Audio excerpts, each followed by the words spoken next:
नमस्कार,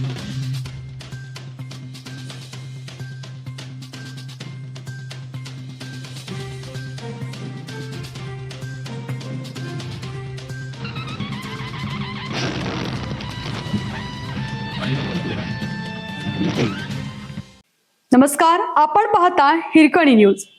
हिरकणी न्यूज प्रत्येक क्षण ताज्या घडामोडी आणि महत्त्वाच्या प्रत्येक बातमीसाठी नेहमीच. लांजा, संगमेश्वर, रत्नागिरी गुहागरात सर्वाधिक पाऊस.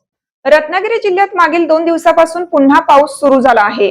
24 तासात तब्बल 224.78 मिलीमीटर तर सरासरी 24.98 मिलीमीटर इतका पाऊस पडला आहे.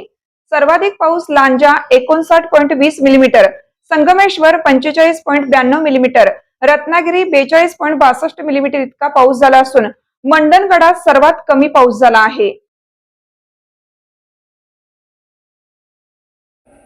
ऑगस्ट महिन्याच्या शेवटच्या आठवड्यात पावसाचा जोर पुन्हा वाढू लागला आहे.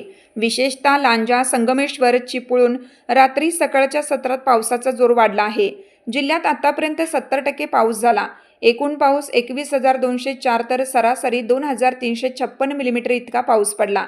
गत वर्षी आज अखेर 89.77% तर एकूण पाऊस 27,179 मिलीमीटर सरासरी 3,000 मिलीमीटर इतका पाऊस झाला होता. यंदा 19% पाऊस कमी पडला आहे. दरम्यान सतत संततधार मुसळधार पावसामुळे भात, नाचणी पिकांना जीवनदान मिळाले असून पिके बहरली आहेत. नद्या, धरणातील पाणी पातळी झपाट्याने वाढली आहे.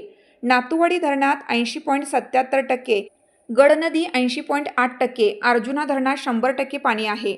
दुसरीकडे सततच्या संततधार आणि मुसळधार पावसामुळे जिल्ह्यातील धबधबे प्रवाहित झाले आहेत. त्यामुळे पर्यटकांची गर्दी वाढत चालली आहे.